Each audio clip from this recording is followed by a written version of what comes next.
আসসালামু আলাইকুম ওয়া রাহমাতুল্লাহি ওয়া বারাকাতুহু। ওয়ালাইকুম আসসালাম ওয়া রাহমাতুল্লাহি ওয়া বারাকাতুহু। আলহামদুলিল্লাহি রাব্বিল আলামিন ওয়াল আকিবাতু লিল মুত্তাকিন ওয়াস সালাতু ওয়াস সালামু আলা আশরাফিল আমবিয়াই ওয়াল মুরসালিন নবিয়িনা মুহাম্মদ ওয়া আলা আলিহি ওয়া সাহবিহি ওয়া মান তাবিআহুম বিইহসানিন ইলা ইয়াউমিদ্দিন, আম্মা বা'দ।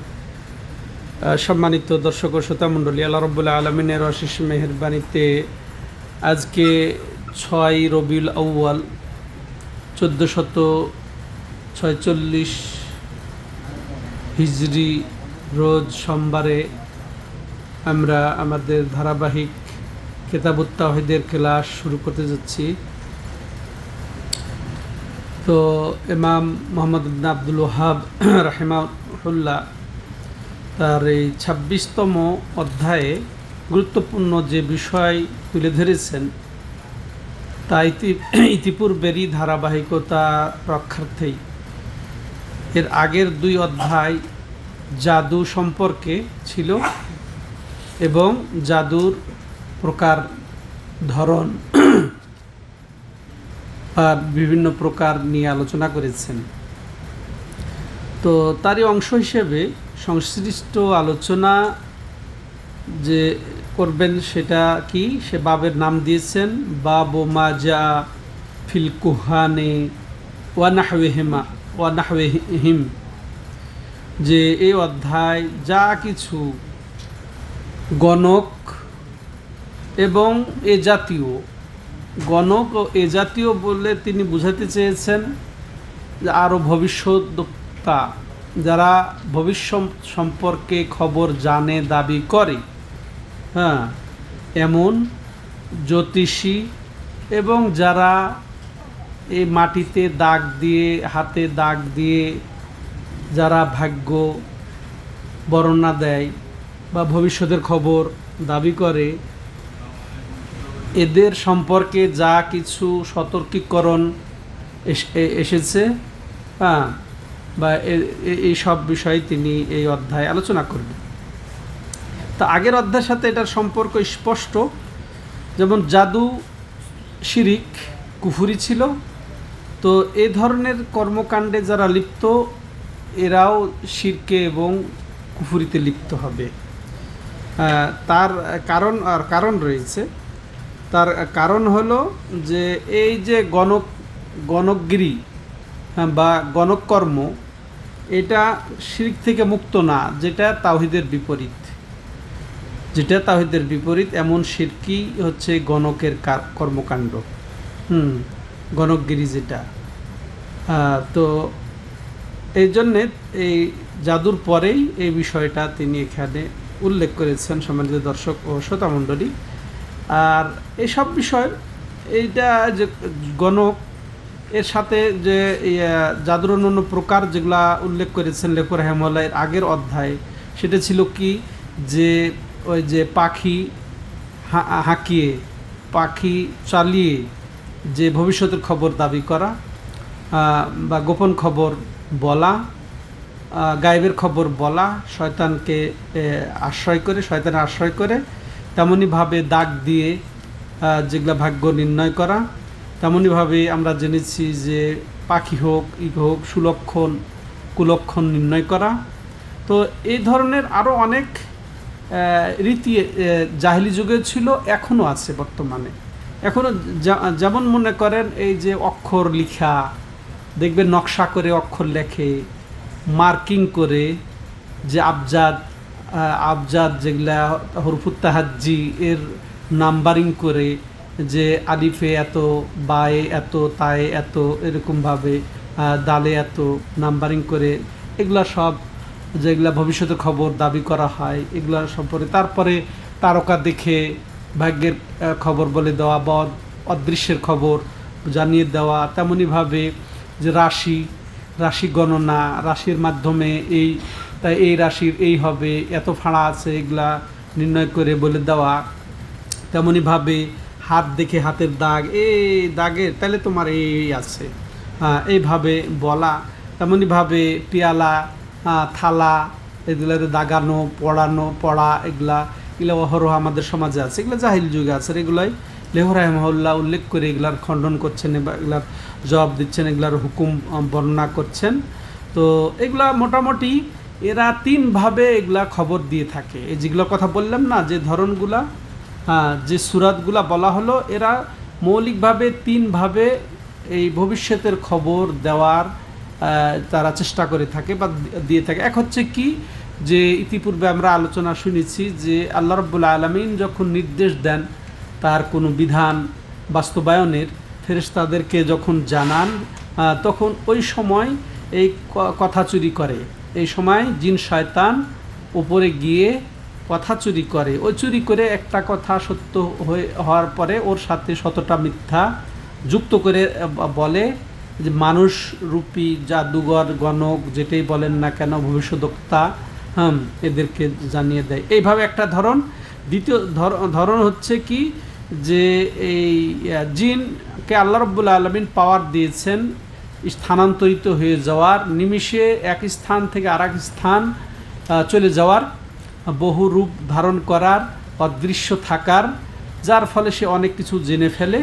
হ্যাঁ, এই জানার মাধ্যমে সে বলে থাকে, যেমন যে কোথায় কি চুরি হয়েছে, চুরি যাওয়া এই গরুটা কোথায় আছে, সে তো এই গ্রাম থেকে ওই গ্রাম, এক হাট থেকে আর এক হাট, এই বাড়ি থেকে ও বাড়ি, এগুলো খবর সে দেখে না, এটা দেখে, এটা তার গায়েব হলো না।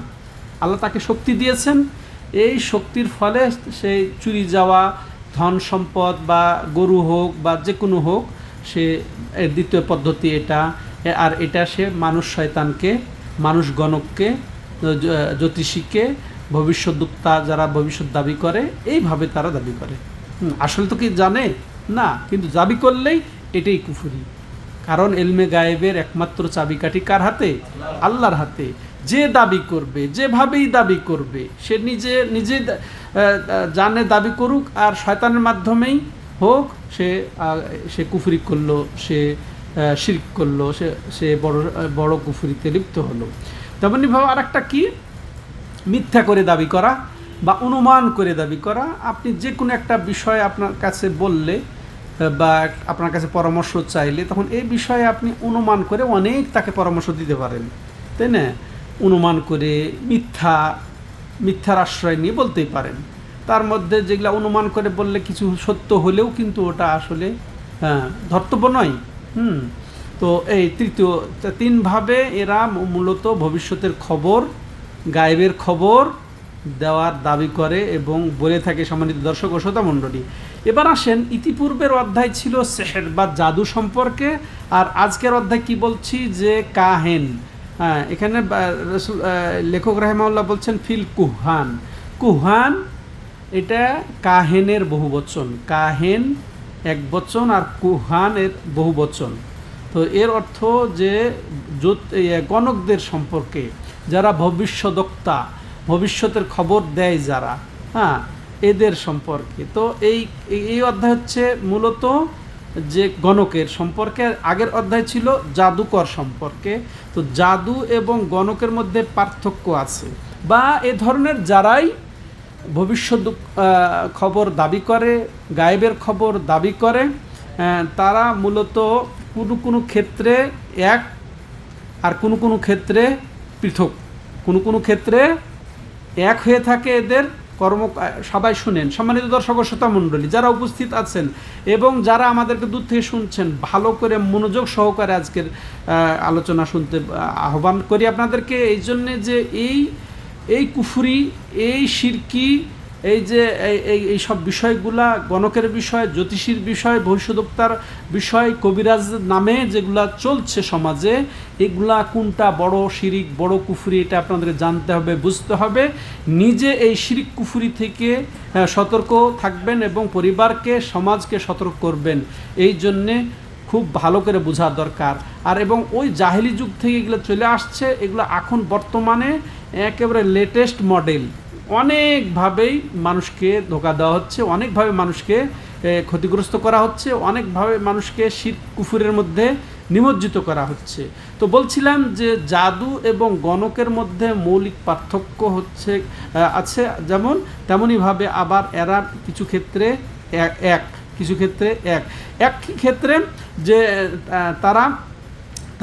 তারা মূলত কি করে, যে জিনের সাহায্যে তারা ভবিষ্যতের দাবি করে। প্রত্যেকে জিনের সাহায্যে তারা ভবিষ্যতের দাবিদার এরা। এই ক্ষেত্রে তারা সবাই এক। জ্যোতিষী বলেন, গণক বলেন, জাদুকর বলেন, আরও যারা আছে, কবিরাজ নাম দিয়ে হোক, আপনাদের নোয়াখালী এলাকায় কী বলে, খুনকার, খুনকার বলে। আপনার চিটাগাং এলাকায় কি বলে? গণক বললে তো মুসলমানরা সহজে, যারা সচেতন তারা যাবে না। জাদুকর বললেও যাবে না। কিন্তু এদের এই অ্যাক্টিভিটি যেগুলা, এদেরকে কি বলে? কবিরাজ। তো জাদু তো মানুষ সচেতন, তারা সবাই জানে যে এটা হারাম। কিন্তু এমন শব্দ বলবে, দেখেন এখানে একটা সতর্ক থাকতে হবে। জাদু না বললেও, আবার গণকগিরি না বললেও এমন শব্দ বলবে তাতে আপনি ধোঁকা খেয়ে যাবেন। কবিরাজ যেমন কথা, এটা কবিরাজ, হাকিম, এমন কথা বলবে যে আপনি ধোঁকা খেয়ে মনে করুন এটা ঠিক আছে। যেমন সুদের নাম ইন্টারেস্ট, ইন্টারেস্ট দিয়ে মানুষকে। মদের নাম কি দেয়? ড্রিঙ্ক, এই সেই। কিন্তু আসল কি ওটাই, কিন্তু নামে আপনারা ধোঁকা খাবেন না। এটা হচ্ছে সতর্কীকরণ। এই যেগুলো সব কর্মকাণ্ড আরও স্পষ্ট হবে আলোচনায়। এগুলা হলেই যে নামেই তাকে ডাকা হবে, ডাক্তার নামেও যদি ডাকা হয়, চিকিৎসক যদি ডাকা হয়, তাও তার কাছে যাবেন না, ইমান বিক্রি হয়ে যাবে, নাউজবিল্লাহ। তো বলছিলাম যে এরা সবাই কিন্তু জিনের নির্ভরে তারা ভবিষ্যতের দাবিদার এবং গায়েবের দাবিদার। এটা একটা। আর তারা আবার পৃথক হয়ে যায়। এই পৃথকের কারণে কাউকে জাদুঘর বলা হবে, কাউকে গণক বলা হবে, কাউকে জ্যোতিষী বলা হবে, কাউকে ওই যে রেখাবিদ বলা হতে পারে। রেখাবিদ যারা রেখা টানে, ঘর বানায় বিভিন্ন, সেটা মাটিতে হোক, বালিতে হোক, প্লেটে বালু নিয়ে ওই বালুতে দাগ টেনে হোক, এগুলা রেখাবিদ। তো এগুলা তো এটা তার কর্ম পদ্ধতিতে তাদের এক হয়ে পৃথক হয়ে যাওয়াতে পৃথক নাম হয়েছে। কিন্তু একদিক থেকে বললাম কি, যে জিনের সহযোগিতায় জাদু করে বা ভবিষ্যতের দাবি করে তারা আবার কর্মকাণ্ডে এক, ওই দিক থেকে। আর পৃথক কি, তাদের ধরন কর্মপদ্ধতিতে তারা এক। এবার আসেন আবার এই জাদু এবং গণক, জাদুকর এবং গণকের আবার প্রতিক্রিয়ার দিক দিয়ে আবার এদের পার্থক্য আছে। জাদুর প্রতিক্রিয়া তিলে তিলে আপনাকে একেবারে কুরে শেষ করে দেবে। একের সূক্ষ্ম পয়জন, স্লো পয়জন যেটাকে বলে, কুরে নষ্ট করে দিবে মানুষকে। প্রকাশ্যে নয়, সূক্ষ্ম গোপনভাবে এগুলা ঘটিয়ে থাকে। আর যেটা এটা যারা গণক দাবি করে, গণকগিরি যারা গণক কর্ম যেগুলা, এগুলা প্রকাশ্যে এগুলা অনেক কিছু লক্ষণ দেখে তারা ভিতরের গায়েবের দাবি করে। এর মধ্যে ভেদ আছে। তারা ভিতরের অদৃশ্যের খবর দাবি করে।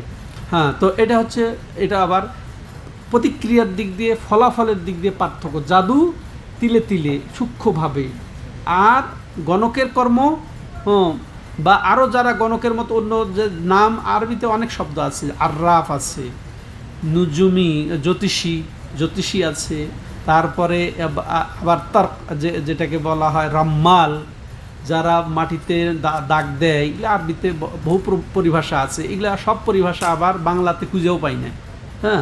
ওই সব ভবিষ্যদ্বক্তা, জ্যোতিষী, গণক, জাদুকর, এগুলা অবশ্য এগুলার মধ্যে সীমাবদ্ধ। তবে এগুলাও আমরা স্পষ্ট বুঝবো যে যেগুলো নাম বললাম এগুলা সব মৌলিকভাবে একই। আর কুফরি কিভাবে হয় সেটা আমরা বলবো। তো তাহলে প্রভাবের দিক দিয়ে দুই ধরনের, এক হচ্ছে স্লো পয়জন, আর এক হচ্ছে প্রকাশ্য চিহ্ন দেখে তারা দাবি করে, যেটা ভবিষ্যতের বা গায়েবের বা সূক্ষ্ম দিকের দাবি করে। তো এবার এদের হুকুম কি? এদের হুকুম, এই কাহেন বা জাদুকর বা গণক, এদের হুকুম দুই রকমের। এরা কাফের, এরা মুশরিক। এরা কাফের এবং মুশরিক, মিথ্যাবাদী। ঠিক আছে? দুই কারণে এরা মিথ্যুক বা মিথ্যাবাদী। প্রথম হচ্ছে কি, যে এরা সবাই কি করে যে আল্লাহর সাথে ওই জিনকে শরিক করে, আল্লাহর সাথে গায়রুল্লাহকে শরিক করে কিসের ক্ষেত্রে? গায়েবের দাবি নিয়ে। আর যে গায়েবের বিষয়টা বৈশিষ্ট্যটা একমাত্র আল্লাহর জন্যেই খাস, এটা এক নাম্বার। এই কারণে তারা কাফের, জাদুকর এবং জ্যোতিষী। দ্বিতীয় কারণ হচ্ছে কি, যে আল্লাহ ছাড়া অন্যের তারা নৈকট্য অর্জনের মাধ্যমে এটা অর্জন করে থাকে। ঠিক আছে, আল্লাহ ছাড়া অন্যের নৈকট্য এবং সহযোগিতার মাধ্যমেই তারা এটা অর্জন করে থাকে। আর এটাও আল্লাহ ছাড়া অন্যের সাথে এই সম্পর্ক, এই সহযোগিতা আর এই নৈকট্য অর্জন, এটাও এর একটা আছে কুফরি। তো দুই কারণে এই জাদু বিদ্যা এবং এই গণকগিরি বা গণককর্ম, এই জ্যোতিষবিদ্যা, তাহলে দুই কারণে কুফরি। প্রথম হচ্ছে গায়েবের দাবি করে, আর যেটা আল্লাহর জন্য নির্ধারিত। দ্বিতীয়ত হচ্ছে কি, যারা আল্লাহ ছাড়া অন্যের নৈকট্য অর্জন করে। এক্ষেত্রে একটা ছোট্ট ঘটনা বলি আপনাদেরকে, যেটা ঘটনা বলেছেন ফজিলুল শেখ আব্দুর রাজ্জাক আব্দুল মহসিন আল বাদার হাফিজাহুল্লাহ রাহ।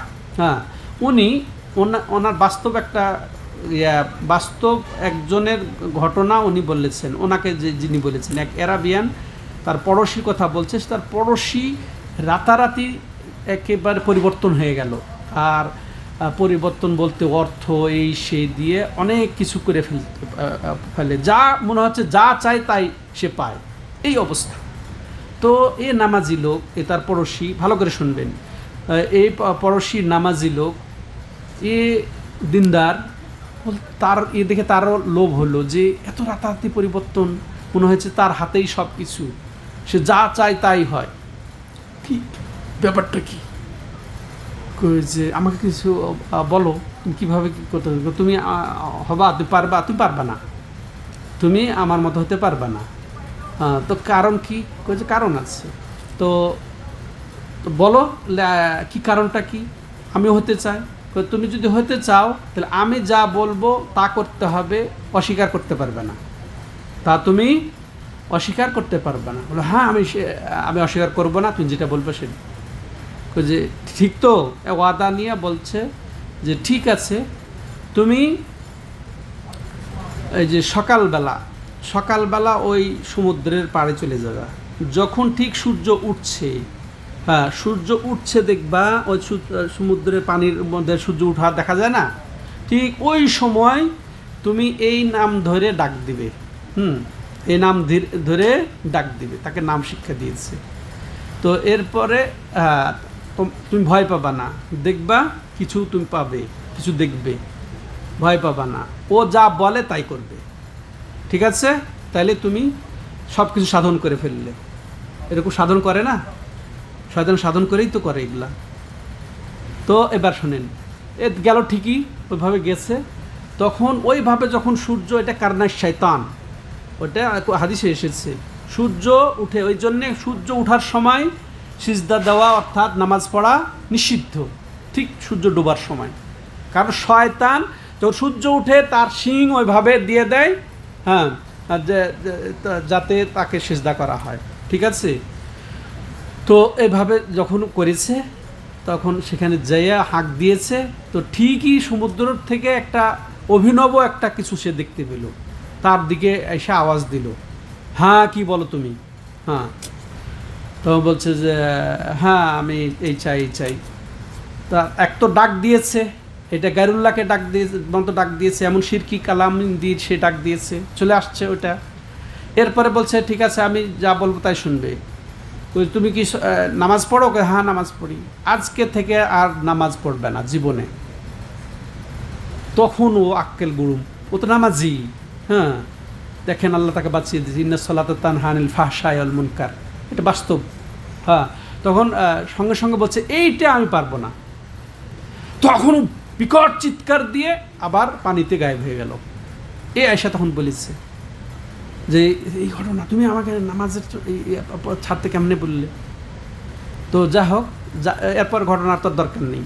তো এই হচ্ছে শয়তান, এই শয়তান। সম্মানিত দর্শক শ্রোতা মূল্য, যেটা বলতে চাচ্ছিলাম তার নৈকট্য অর্জন, সে যা বলবে তাই। যে এখানে এই যে গণকরা, জ্যোতিষীরা, এরা ওই যে মাজারে জবাই করতে বলে, ওদের আস্তানায় ওই এই ধরনের মুরগি এনে জবাই করবে, এই ধরনের খাসি এনে জবাই করবে, এগুলা জ্যোতিষী গণকের হচ্ছে কর্মকাণ্ড।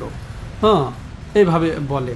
তো তো এই তাদের নৈকট্য অর্জন, তাহলে এটা কুফরি, এর হুকুমও আমরা জানলাম। এখন লেখক রাহিমাহুল্লাহ দেখেন, এই তার এই যে গণকের কর্মকাণ্ড যে শিরকি কুফরি বা বড় যেটা ওই পর্যায়ে না যায়, এটা লেখক রাহিমাহুল্লাহ দুই ধরনের শির কুফুর কে তুলে ধরে তাওহীদকে সুসাব্যস্ত করছেন। প্রথম হচ্ছে বড় শিরক, বড় কুফরি, আর যেটা ওই যে বললাম যে জিন শয়তানের উপর নির্ভর করে তার সহযোগিতায় যে গায়েব দাবি করা হয় সেটা কুফরি এবং শিরিক। কিন্তু এটা যদি না করা হয়, ভবিষ্যৎ দাবি যদি না করা হয় বা জিনের সাহায্য সহযোগিতা না নেওয়া হয় এবং ওই তাদের কাছে যে যদি তাদেরকে সত্য মনে না করা হয়, তবুও সেটা কি, এটা কাবিরা গুনাহ, তবুও সেটা কাবিরা গুনাহ, আসছে তার হুকুম। এবার আসেন, লেখক রাহিমাহুল্লাহ এই মর্মে 7টা দলিল পেশ করেছেন। সংক্ষেপে আমরা শুনবো, যাই হোক দীর্ঘায়িত করার সুযোগ নেই। যে ইমাম মুসলিম রাহিমাহুল্লাহ তার সহিহ মুসলিমে বর্ণনা করছেন, আন বাদে আজওয়াজিন নবী সাল্লাল্লাহু আলাইহি সাল্লাম, নবী সাল্লাল্লাহু আলাইহি সাল্লামের কোনো স্ত্রীর থেকে, আর কোনো স্ত্রী বলতে যারা ব্যাখ্যাকার ওলামা ইকরাম আছে, এটা হাফসা রাদিয়াল্লাহু তাআলা আনহার কথা তিনি বর্ণনা করেছেন। আনিন নবী সাল্লাল্লাহু আলাইহি সাল্লাম, হাফসা রাদিয়াল্লাহু তাআলা আনহা তিনি সরাসরি নবী সাল্লাল্লাহু আলাইহি সাল্লাম থেকে বর্ণনা করছেন যে নবী সাল্লাল্লাহু আলাইহি সাল্লাম বলেন, মান আতা আররাফা ফাসালাহু আন শাইইন ফাসাদ্দাকাহ লাম তুকবাল্লাহু সালাতুন 40 ইয়াওমা। যে ব্যক্তি কোন আররাফের কাছে আসলো, আররাফ শব্দটা মনে রেখেন, আররাফের শব্দর ব্যাখ্যা পরে আসতেছে। ফাসালাহু, যে আররাফের কথার কথা গণকের কাছে ধরেন, যে কোনো ভবিষ্যদ্বক্তা গণকের কাছে আসলো এবং তাকে যে জিজ্ঞাসা করলো কোনো বিষয়, যে কোনো বিষয়, এমন শব্দ রাসূল বলেছেন যে কোনো বিষয়ে জিজ্ঞাসা করলো, ফাসাদ্দাকাহু, এবং সেটা সে বিশ্বাসও করলো, সত্যায়নও করলো, বাস্তব মনে করলো, লাম তুকবাল্লাহু সালাতুন 40 ইয়াওমান, তার 40 দিন কোনো ধরনের সালাত কবুল হবে না, থাকবে। হ্যাঁ, এটার সংক্ষিপ্ত ব্যাখ্যাটা হয়ে যাক হাদিসটা। তো যে জিজ্ঞাসা করলো এবং বিশ্বাস করলো, এই বিশ্বাস শব্দের ফাসাদ্দাকু, এটা মুসলিম শরীফের আসল বর্ণনায় নাই। ইমাম আহমদ বিন হাম্বাল এর যে বর্ণনা, এটাও সহি বর্ণনা, এটাতে সাদ্দাকাহু আছে। তো কোনো বর্ণনা যে নাই, এখান থেকে ওলামায়ে কেরাম পার্থক্য করছেন। যে ব্যক্তি গণকের কাছে আসলো এবং জিজ্ঞাসা করলো, শুধু এতটুকুই, বিশ্বাস করলো না, তাকে বিশ্বাস যদি নাও করে, শুধু ওই গণকের কাছে, জ্যোতিষীর কাছে, জাদুকরের কাছে জানার কুফল কি না যাওয়ার কুফল কি, তার 40 দিন ক্রমাগত 5 ওয়াক্ত সালাত আদায় করলেও, নিয়মতান্ত্রিকভাবে এবং আউয়াল ওয়াক্তে জামাতের সাথে পড়লেও তার সালাতের কোনো সওয়াব সে পাবে না। এটা আপনার রাসূল সাল্লাল্লাহু আলাইহি সাল্লাম বলছেন। তো এটা এটা এটা তাহলে কি, এটা ছোট শিরক, ছোট কুফরি বা কাবিরা গুনাহ। গুনার দিক দিয়ে কাবিরা গুনাহ, যদি সে বিশ্বাস করে তাহলে সে বড় কাফের। আর সে বিশ্বাস না করে শুধু গেছে, জিজ্ঞাসা করছে, এই জন্য তার শাস্তি কি, 40 দিন তার সালাত কবুল হবে না, বলতে 40 দিন তার সালাতের সওয়াব হবে না। হ্যাঁ, যদিও সে একে নিয়ন্ত্রণ পবিত্রতা অর্জন করে 5 ওয়াক্ত এবং সময় মতো, এটা না যে সে আবার গাফলতি করবে, কখনো পড়বে কখনো পড়বে না, 40 দিন কন্টিনিউ নিয়মিত ভালোভাবে যদি পড়েও তার সালাতের কোনো সওয়াব সে পাবে না। কিন্তু হ্যাঁ, তাই বলে কি সে বোনাস পেয়ে গেল, 40 দিন ছুটি পেয়ে গেল? পড়তেই হবে তাকে। না পড়লে তো সালাত পরিত্যাগ করার যে হুকুম সেটা তার উপর বর্তাবেই, কিন্তু সালাত পড়ছে, তো এই জন্যে তার ওই সালাত ছাড়ার গুনাহ হবে না, সালাত ছাড়া গুনাহ হবে না, ফরজ আদায় হয়ে যাবে। এটা আবার কাজা করতে হবে না তাকে, 40 দিন পড়ে যাবে, পড়তেই হবে তাকে, তাহলে কাজা হবে না তার, এটা সে আদায় হয়ে গেল, কিন্তু তার সওয়াব সে পাবে না।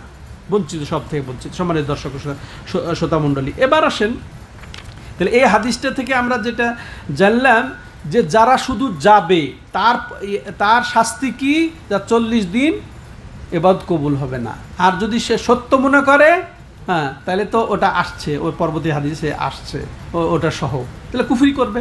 হ্যাঁ, এটা তাইলে যে জ্যোতিষী, যে গণক, তার পরিণাম কি আরও ভয়াবহ।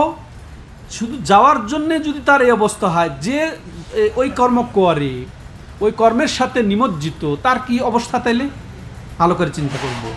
এরপর তাহলে আমরা এই হাদিস থেকে যেটা বুঝলাম যে জ্যোতিষীর কাছে বা গণকের কাছে যাওয়া নিষিদ্ধ, এবং তাদের কাছে ওই যে গায়েবের খবর জিজ্ঞাসাবাদ করাও নিষিদ্ধ, এবং সেটাকে সত্য মনে করাও নিষিদ্ধ। আর সেটা সত্য মনে করলে সেটা কুফরি।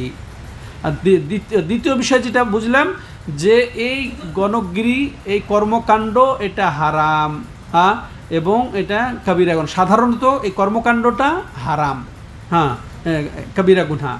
আর তৃতীয় যেটা জানতে পারলাম যে এই যে জ্যোতিষীকে, গণককে কেউ যদি বিশ্বাস করবে, সে কি করবে? সে কোরআনকে অস্বীকার করলো। সে কোরআন এবং রাসূল সাল্লাল্লাহু আলাইহি ওয়াসাল্লাম আনিত যা কিছু তার প্রতি সে অস্বীকার করলো। তাহলে একসাথে হতে পারে না। গণকের কাছে যাওয়া, বিশ্বাস করা, গণককে বিশ্বাস করা আর কোরআন বিশ্বাস একসাথে হতেই পারে না। কেউ যদি জ্যোতিষী গণককে বিশ্বাস করে, সে কোরআনকে অস্বীকার করলো। কেউ যদি কোরআনকে স্বীকার করে, সে জ্যোতিষীকে, গণককে অস্বীকার করতেই হবে। এটা একটা সবকটা নিয়ে যাই। এরপরে দ্বিতীয় হাদিস উনি যেটা দলিল হিসেবে বর্ণনা হচ্ছে, আবু হুরায়রা রাদিয়াল্লাহু আনহু বর্ণনা করছে, জানেন নবী সাল্লাল্লাহু আলাইহি ওয়াসাল্লাম قال মান আতা কাহিনান ফাসাদ্দাকাহ বিমা ইয়াকুল ফাকাদ কাফারা বিমা উনজিলা আলা মুহাম্মদ সাল্লাল্লাহু আলাইহি ওয়াসাল্লাম। হ্যাঁ, আবু হুরায়রা রাদিয়াল্লাহু তাআলা আনহু নবী সাল্লাল্লাহু আলাইহি ওয়াসাল্লাম থেকে বর্ণনা করছেন যে নবী সাল্লাল্লাহু আলাইহি ওয়াসাল্লাম বলেন যে ব্যক্তি কোনো গণকের কাছে, ভবিষ্যদ্বক্তার কাছে আসলো, ফাসাদ্দাকাহু, এবং তাকে বিশ্বাস করলো, যা কিছু সে বলল, ফাকাদ কাফারা বিমা উনজিলা আলা মুহাম্মদ। এটা আরেকটা হুকুম যে সে মুহাম্মদ সাল্লাল্লাহু আলাইহি সাল্লামের উপরে যা অবতীর্ণ হয়েছে তার সাথে সে কুফরি করলো। আর মুহাম্মদ সাল্লাল্লাহু আলাইহি সাল্লামের উপরে কি অবতীর্ণ হয়েছে? শুধু কোরআন এবং সুন্নাহ, হাদিস, দুটাকে সে অস্বীকার করলো। যারা হাদিস অস্বীকার করে তাদের মধ্যে তো আর বলবো না যে মুহাম্মদ সাল্লাল্লাহু আলাইহি সাল্লামের উপর শুধু কোরআনই, হ্যাঁ, তাহলে আহলে কোরআন হয়ে গেল। কোরআন এবং সুন্নাহ উভয়টিকে সে অস্বীকার করলো। কে? যে এই গণকের কাছে আসবে এবং তাকে তার কথা বিশ্বাস করবে, যা সে বলেছে, তাইলে সে মুহাম্মদ সাল্লাল্লাহু আলাইহি সাল্লামের প্রতি অবতীর্ণ যা হয়েছে তার সাথে সে কুফরি করলো। আবু দাউদের বর্ণনা এবং অলিল আরবা, সুনান আরবা এবং হাকিমের বর্ণনা এসেছে, হ্যাঁ, যে এটা, আর এটা ইমাম বুখারী মুসলিমের শর্ত সাপেক্ষে, যে নবী সাল্লাল্লাহু আলাইহি সাল্লাম থেকে মান আতা আররাফা আও কাহেনা ফাসাদ্দাকা বিমা ইয়াকুল ফাকাদ কাফারা বিমা উনজিলা আলা মুহাম্মদ। যে ব্যক্তি সে ভবিষ্যতের খবর জানে, গায়েবের খবর জানে, এরকম দাবি করা ব্যক্তির কাছে আসলো বা কোনো গণকের কাছে আসলো এবং তাকে বিশ্বাস করলো, যা সে বলল, ফাকাদ কাফারা বিমা উনজিলা আলা মুহাম্মদ, সে মুহাম্মদ সাল্লাল্লাহু আলাইহি সাল্লামের উপরে যা কিছু, অর্থাৎ কোরআন এবং সুন্নতকে অস্বীকার করল। স্পষ্ট, ঠিক আছে? ব্যাখ্যার প্রয়োজন আছে? হ্যাঁ। তো তাহলে এই হাদিস দুটি থেকে আমরা যেটা পেলাম যে এই গণকের কাছে এবং যারা ভবিষ্যতের খবর জানে, দাবি করে, এমন ব্যক্তির কাছে গেল এবং তাদের কাছে জিজ্ঞাসা করলো, তাহলে এদের থেকে আমাদেরকে দূরে থাকতে হবে। হ্যাঁ, যারা যায় তাদের থেকে দূরে থাকতে হবে, ওই গণক জ্যোতিষী ওদের থেকেও দূরে থাকতে হবে। হ্যাঁ, কারণ এটা কুফরি, হ্যাঁ, যদি তাকে বিশ্বাস করা হয়, যে বিশ্বাসের শব্দ এসেছে, হ্যাঁ, আর এটা অবশ্যই হারাম। হ্যাঁ, এরপরে আমরা আরও যেটা জানতে পারলাম যে এই বিগত হাদিস থেকে, যে ওই জ্যোতিষী এবং গণককে অবশ্যই মিথ্যা মনে করতেই হবে আপনাকে, যে এর কোনো সন্দেহ করা যাবে না যে এরা মিথ্যুক, বা করা যাবে না যে হইতে পারে এর কথা সত্য, সন্দেহ করা যাবে না। কিন্তু দৃঢ় তো বিশ্বাস করা যাবেই না যে হতেও পারে, যাই তো দেখি কি বলে, আমার ভাগ্যে কি আছে, আমি তো বিশ্বাস করি না, কিন্তু যে দেখি না, হতেও পারে। হ্যাঁ, তো এরকমও যদি বলে তাহলেও ভয়াবহ। এরকম যদি বলে এটা অবশ্যই তাকে আপনাকে মিথ্যা মনে করতে হবে। মিথ্যা না মনে করলে ইমানের হুমকি। এরপর তৃতীয়ত যেটা আমরা জানলাম, যে ব্যক্তি যারা আসবে ও তাদের কাছে এবং তাদেরকে সত্য মনে করবে, সে দুই ওয়াহি অর্থাৎ কোরআন এবং সুন্নাহকে অস্বীকারী হবে। তেমনইভাবে এটাও জানলাম যে গণককর্ম, জ্যোতিষকর্ম, জাদু, এগুলা এটা হচ্ছে শিরিক। কারণ এর ভিতর কি আছে, যে আল্লাহর যেটা বৈশিষ্ট্য, আল্লাহর যেটা একান্ত সিফত গুণ, যে ভবিষ্যতের খবর জানা, গায়েবের খবর জানা, সেটাতে ওই যে গণককে, জ্যোতিষীকে, জাদুকরকে আর ওর ওপরে জিন শয়তানকে সে শরিক করলো আল্লাহর সাথে, তাহলে শিরক হলো কি হলো না? স্পষ্ট হয়ে গেল। এবার পরবর্তী হাদিস, আন ইমরান ইবনে হুসাইন রাদিয়াল্লাহু তাআলা আনহু মারফুআন, ইমরান ইবনে হুসাইন সরাসরি রাসূল সাল্লাল্লাহু আলাইহি ওয়াসাল্লাম থেকে বর্ণনা করছেন যে লাইসা মিন্না।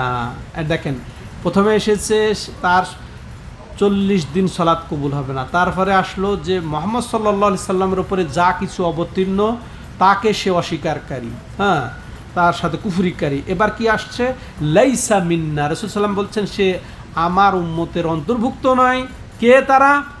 এখানে 3 রকমের কথা বলেছেন, যে মান তাতাইয়ারা ওয়া তুতাইয়ারা লাহ, যে ওই যে কুলক্ষণ নির্ণয় করলো, পাখি উড়িয়ে হোক বা যে কোনোভাবে লক্ষণ দেখে তার যাত্রা বিরতি দিয়ে দিল, হ্যাঁ, যে এটা কুলক্ষণ, বা তার সাড়ে সর্বনাশ হয়ে গেল এটা হওয়ার কারণে, এটা দেখার কারণে, এটা শোনার কারণে, এটা আওয়াজের কারণে হোক, দেখার কারণে হোক, দৃশ্য পটে কিছু আসার কারণে হোক, স্মৃতিপটে আসার কারণে হোক না কেন, বা আউতুকু তাকে হানা আউতুকু হেনালা, বা সে যার যে গণকের কাছে গেল এবং যার জন্যে গণককর্ম করা হলো, হ্যাঁ, যা এটা বলা হলো, আও সাহারা আও সুহেরালা, যে জাদু করলো এবং যার জন্য জাদু করা হলো। তাহলে দেখেন 2 জনের কথা, কাউকে ছাড় দেওয়া হচ্ছে না এই হাদিসে। হ্যাঁ, ওয়ামান আতা কাহেনান। এরপর আবার রাসূল সাল্লাল্লাহু আলাইহি ওয়াসাল্লাম বলছে, যে ব্যক্তি এই গণকের কাছে আসলো এবং তাকে ফাসাদ্দাকাহু, তাকে বিশ্বাস করলো, বিমা ইয়াকুল, সে যা বলল, ফাকাদ কাফারা বিমা উনজিলা আলা মুহাম্মদ, সে অবশ্যই মুহাম্মদ সাল্লাল্লাহু আলাইহি ওয়াসাল্লামের উপরে যা অবতীর্ণ হয়েছে তার সাথে সে কুফরি করলো। নাউযুবিল্লাহ। তো এগুলা যে ইমাম বাজ্জার তার ভালো উত্তম সনদে তিনি বর্ণনা দিয়েছেন, তাবারানি বর্ণনা দিয়েছেন। এবার এই ইবনে আব্বাস রাদিয়াল্লাহু তাআলা আনহু যে ব্যাখ্যা করেছেন এই যে শব্দগুলা, এই যে আর্রাফ শব্দ এসেছে, তারপরে কাহেন শব্দ এসেছে, তারপরে মুনাজ্জেম শব্দটা এসেছে, রাম্মাল এসেছে, এগুলা আরবি হাদিসের পরিভাষা। এগুলা সে মাশাআল্লাহ রাইসুল মুফাসসিরিন আব্দুল্লাহ ইবনে আব্বাস এগুলার ব্যাখ্যা দিয়ে বলছেন, হ্যাঁ, কাউলি ওমান আতা এখান থেকে বাদ দিয়ে কালাল বাগাবি, ইমাম বাগাবি রাহিমাহুল্লাহ সেটা বর্ণনা দিচ্ছেন, আল আর্রাফ, আর্রাফ মারেফা থেকে যে জানার দাবি করে, ভবিষ্যতের খবর বা গায়েবের খবর যে জানার দাবি করে, হ্যাঁ, কীভাবে? বাহ্যিক কোনো আলামত দেখে, বাহ্যিক কোনো আলামত দেখে ভবিষ্যতে এই হবে, ওই হবে, এই হবে, তোমার এই ফাড়া, ওই ফাড়া, হ্যাঁ, তোমার এই বিপদ, ওই বিপদ, এগুলা যারা দাবি করে কোনো পূর্বাভাস দেখে, বা চুরির খবর দেয়, বা চুরি হয়েছে তোমার এই জিনিসটা আমি বের করে দিব, অমুক জায়গায় আছে, এগুলা যারা খবর দেয় বা এই ধরনের কিছু, হ্যাঁ, এটা এরা হচ্ছে যে আর্রাফ বা গণক বলেন। গণক একটা শব্দ বলা ছাড়া এখানে আমাদের কোনো গতি দেখছি না, বা এটা এদেরকে গণকও বলা হয়, এরা আর্রাফ এবার গণকও বলে, হ্যাঁ, যারা মূলত নেয় কার কাছ থেকে? যারা ওই জিন শয়তান, যে আল্লাহ রাব্বুল আলামিন যে ফেরেশতাদেরকে খবর দেন যে এই ঘটনা ঘটবে, এই বিধান বা এটা বাস্তবায়ন হবে, ওখান থেকে কথা চুরি করে নিয়ে এসে যে ওর সাথে মিথ্যা লাগায় আরও যে গণকের কাছে যেগুলো বলে, এইভাবে গণকরা ভাবে খবর দেয়। আর কাহেন, ওই গণক কাকে বলে? ইখবিরু আনিল মুগাইয়াবাত, ভবিষ্যতে কি গোপন আছে সেটা যারা খবর দেয়, হ্যাঁ, বা ভিতরে ওই যে একজন আসলেই, রুগী আসলেই একেবারে মুচকি হাসি দিয়ে বলে হ্যাঁ তোমার এই হয়েছে ওই হয়েছে, ভিতর খবর বলা শুরু করে দেয় না? এই যারা এগুলা বলে, এবং আমি তোমার কিছু বলতে হবে না, আমি জানি। আর ওদের জানার ওই যে প্রথমে ভূমিকাতে বলেছি 3টা পদ্ধতি। একটা কি, যে ওই যে কথা চুরি করা, হ্যাঁ, আল্লাহর বিধান থেকে কথা চুরি করা। দ্বিতীয়, জিনের সাহায্যে জিন স্থানান্তরিত হয়। কথার কথা, হ্যাঁ, যে রুগী কোথায় কই আসছে না আসছে এগুলা অগ্রিম সে বাহ্যিকভাবে জেনে ফেলতে পারে, তাই না? কোন গ্রাম থেকে আসছে, ওই গ্রামের জিন এই গ্রাম, ওইগুলা সব ওরা একটা আছে না, সামাজিকতা আছে না ওদের, হ্যাঁ, বা ওখান থেকে কোন রুগী কোথায় যাচ্ছে ওরা তো জানে বুঝে, ওরা তো কথা শুনে জানে বুঝে। তো এই রুগী ওইখানে যাচ্ছে, ওই কবিরাজের কাছে যাচ্ছে, ও তো বলে যাচ্ছে অমুক কবিরাজের কাছে তুমি যাও, ওখানে যাও, ওখানে যাও, তাহলে তুমি ভালো হয়ে যাবা। তো ঠিক, তো জিন তো শুনলো জানলো, দৌড়ে এসে ওই গণকের কাছে, ওই জাদুঘরের কাছে এসে বললো যে অমুক গ্রামের অমুকের ছেলে অমুক এই তোমার জন্য এই তোমার কাছে এই সমস্যা নিয়ে আসছে। সে আরও অনেক জায়গায় গেছে, এগুলো বলে দিতে পারে না জিন। ঠিক এটাই হয়, এই গণককে বলে দেয়, তখন ওই রুগী আসে, তখন তুমি অমুকের ছেলে না, তোমার এই সমস্যা না, কোনো সমস্যা নেই, সব দূর হয়ে যাবে, খালি একটা কাজ করো। হ্যাঁ, তখন ওই শিরক করায় ছাড়ে। হ্যাঁ, ভবিষ্যৎ জানে, গায়েবের খবর বলে দিল। আমি জীবনে এর কাছে আসি নাই, আমার কোনো মানুষ আসে নাই, আমাকে জীবনে এসে চিনে না। মানুষ কেউ চিনে তাকে, কিন্তু ওই যে শয়তান, জিন শয়তান তো আছে, সে তো জানে বুঝে দেখেছে তাকে। হ্যাঁ, কার ছেলে সে জানে না। হ্যাঁ, তো এই বলার পরে আর ইমান সবকে, ওকে যদি বলে এখন সেজদা কর, আমাকে সেজদা করবে। কারণ এর চেয়ে আর বড় আছে জানতা আর কেউ আছে? আল্লাহকে তখন সে আর স্মরণ করবে? আল্লাহর সাথে আর সম্পর্ক থাকবে? দেখেন, এই যে আল্লাহ ছাড়া সম্পর্ক যে সম্পূর্ণটাই কিনে নিয়ে নিল, হ্যাঁ, হাতিয়ে নিল, ইমানটাকে হাতিয়ে নিল। ইমানটাকে এই জিন শয়তান মানুষ শয়তান উভয় মিলে এই তৃতীয় এই বেচারি রুগীর ইমান আকিদাকে সব হরণ করে নিল। নাউজুবিল্লাহ, এটাই বাস্তবতা। হ্যাঁ, এটা আবার ভুলে যাব, মনে আসছে কি, এটাই আজকে হচ্ছে, ডাইরেক্ট হচ্ছে উমুকের দরবার তো আছে, এখন অনলাইন হয়ে গেছে, অনেক চ্যানেল ফেসবুকে হলে অটোমেটিক চলে আসে, উমুক জ্যোতিষী, উমুক আছে না, উমুক কবিরাজ, এখন কবিরাজ নামে আসে, জ্যোতিষীর নামে আছে চ্যানেল। আপনি ফোন করেন, ফোন করে আর তাকিয়ে আছে কখন আপনি ফোন করবেন, খালি আপনার ইমানটা হাতিয়ে নেওয়ার জন্য। ইমানও যাবে, আপনার অর্থ যাবে, সবই যাবে, আপনার দেহ যাবে, অন্তর যাবে, অর্থ যাবে, সবই যাবে। দুনিয়া তো আখেরাত তো যাবে, দুনিয়াও যাবে আপনার।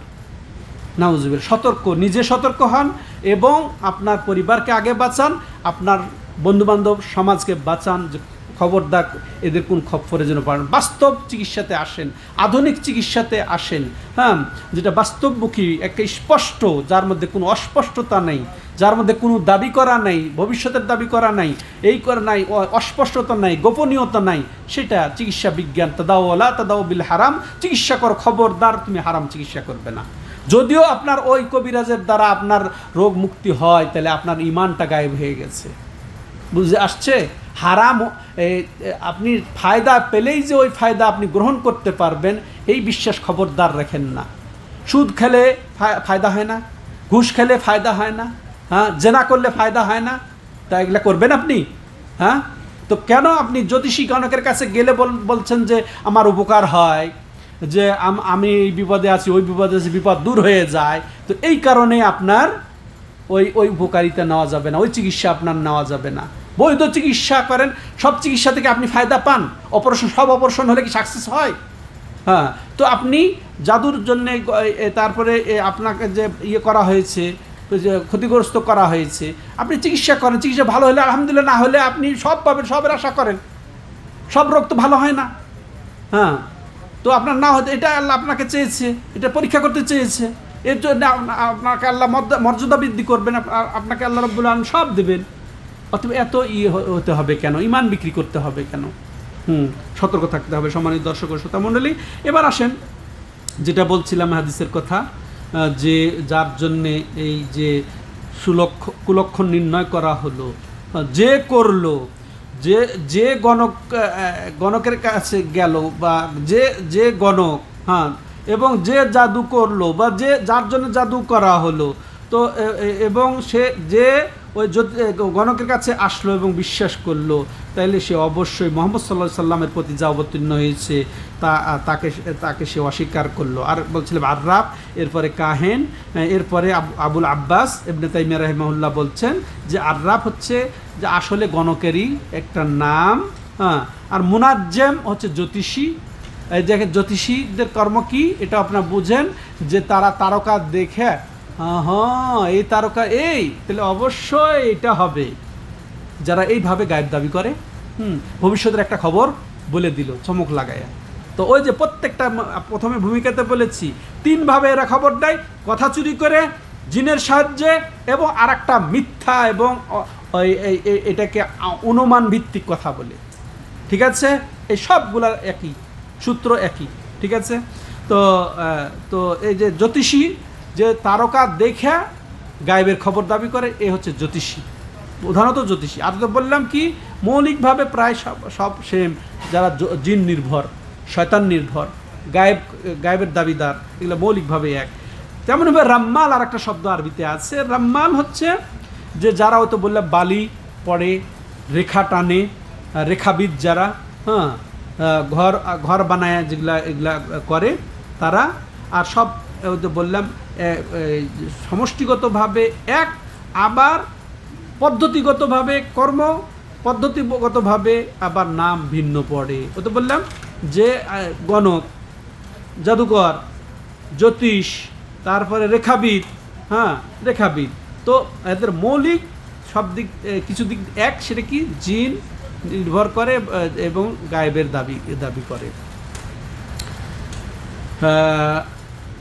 আর হ্যাঁ, এবার ওই যে পাখি হাঁকাইয়া যারা করে, তো আর এরা এই যে রেখা টানিয়া এগুলা করে গায়েবের খবর দাবি করে যারা। বা আর এক শ্রেণী আছে কি, যে পাথর ছিঁড়ে মেরে, এই পাথরটা এইদিকে গেল, তাহলে এই কাজটা হবে না।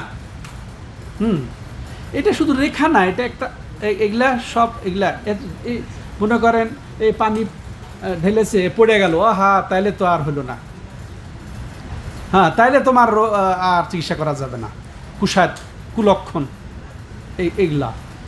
দেখবেন লেখা চাইবে, লেখা দেখবে, ইন্টারভিউ দিবেন, দেখি তোমার সিগনেচার, দেখি তোমার সিগনেচার তোমার সুলক্ষণ না। এই সব এগুলা হচ্ছে মূলনীতি। এর মধ্যে এগুলো সব ফালাইয়া দিয়ে, এই সূত্র দিয়ে এগুলো থেকে সতর্ক থাকতে হবে, এক কথায়। তাহলে এই হাদিস থেকে আমরা কি বুঝলাম, যে গায়েবের দাবি হারাম, আর এটা তাওহীদের পরিপন্থী বিষয়। আরও যেটা জানতে পারলাম বিগত হাদিস থেকে, যে তাদেরকে সত্যায়ন করা, তাদেরকে বিশ্বাস করা হারাম। যে ব্যক্তি এই জাতীয় গণকগিরি করবে, গণনা করে বলবে, বা জ্যোতিষের কর্ম করবে, এগুলা গায়েবের দাবি করে, এটা কুফরি। তেমনইভাবে আমরা এটাও বুঝলাম যে এদেরকে যদি আমরা মিথ্যা না জানি, তাহলে এটা আমাদের ঈমান থাকবে না। অবশ্যই তাদেরকে মিথ্যা মনে করতে হবে, এবং শুধু মিথ্যা মনেই করতে হবে না, তাদের থেকে দূরে থাকতে হবে। আর কোরআন সুন্নাহকে আঁকড়ে ধরতে হবে। আর এগুলার যে যদি এদেরকে আমরা অনুসরণ করি, তাহলে অবশ্যই কোরআন সুন্নাহকে প্রত্যাখ্যান করা হলো, অস্বীকার করা হলো। আব্দুল্লাহ ইবনে আব্বাস রাদিয়াল্লাহু তাআলা আনহু বলছেন, ফি কওমিন ইয়াকতুবুনা আবাজাদ, শেষ কথা কি, যে কিছু জাতি আছে যারা আবজাদ, ওই যে এটা অক্ষরবিদ, হরফবিদ। এই যে আবজাদ, হাওয়াজ, হুত্তি, কালিমুন, এটা এই যে আরবি অক্ষরগুলার মান নির্ণয় করে যারা গায়েব দাবি করে, এই অক্ষর হলে এই দিয়ে গায়েবের খবর বলে, এই অক্ষর হলে এই, একটা মার্ক আছে, প্রতিটা অক্ষরের মার্ক আছে। হ্যাঁ, যেমন আতে 1, বাতে 2, জিমতে 3, এইভাবে 10 পর্যন্ত। আবার কালিমুন, কাপে শেষে 20, লামে 30, মিমে 40, নুনে 50, এইভাবে মান নির্ণয় করে যারা গায়েব দাবি করে, ভবিষ্যৎ দাবি করে, এরাও এই শ্রেণীর অন্তর্ভুক্ত। এটাই এই হাদিসের মাধ্যমে উল্লেখ হচ্ছে। আব্দুল্লাহ বিন আব্বাস রাদিয়াল্লাহু তাআলা আনহু বলছেন যে কিছু লোক আছে যে যারা এই যে অক্ষর এগুলা নির্ণয় করে লেখে, এবং তারা কি করে, তারকার দিকে তাকায়, লেখে আর তারকা, ও এই সংখ্যা, এই তোমার এই হলো, তোমার এই বান আসে, তাহলে তো তোমার এই হয়ে যাবে। এগুলা যারা বলে তারাও এই গণক জ্যোতিষীর অন্তর্ভুক্ত। তাহলে এদের আবার কি মা আরা মিন মান ফালা, আব্দুল্লাহ ইবনে আব্বাস বলছেন যারা এ ধরনের কর্ম করে আমি দেখি না তাদের আল্লাহর কাছে কোনো অংশ আছে, হ্যাঁ, তারা অবশ্যই নাজাত পাবে না। তাহলে আবার এগুলা এই যে অক্ষর এই মান নির্ণয় করা, এগুলা দুই প্রকার, জায়েজ হারাম। জায়েজ কোনটা? হ্যাঁ, দুই ধরনের, যেহেতু জায়েজ হচ্ছে যে ব্যক্তি শিক্ষা করলো এবং এটা শব্দ ভিত্তিক, এর মান আসল যেটা হরফে হেজায়া, হেরবে যে আবজাদ হাওয়াজ হুত্তি, যেমন ক্রমিক নাম্বার হিসাবে ব্যবহার করার জন্য যদি জানে বা এগুলা ব্যবহার করে তাহলে সেটা সমস্যা নেই। কিন্তু যারা ইলমে গায়েব দাবি করে এর মাধ্যমে, সেগুলো হচ্ছে হারাম। এগুলা হচ্ছে হারাম। তো এই সংক্ষিপ্ত শেষ কথা এটাই যে এগুলা দুইভাবে শিক্ষা করা হয়। একটা হচ্ছে জায়েজ পদ্ধতি, ওগুলা যদি গায়েবের দাবি না করে এমনি যদি ক্রমিক নাম্বার হিসেবে ব্যবহার এগুলা যদি শিখে তাহলে সমস্যা নেই। তো যাই হোক, এর মধ্যে অনেক কথাই ছিল, তো তারপরেও লম্বা হয়ে গেল। আজ এ পর্যন্তই। আল্লাহ রাব্বুল আলামিন এই শিরকের যত যত রকম রয়েছে সব আমাদের চিনে বুঝে এগুলো থেকে হেফাজত করেন। বিশেষ করে যেটা বলা হলো জ্যোতিষ, গণক, ভবিষ্যদ্বক্তা, তারপরে আর রেখাবিদ, যেগুলা বলা হলো, এগুলা সব হচ্ছে একই মূলত।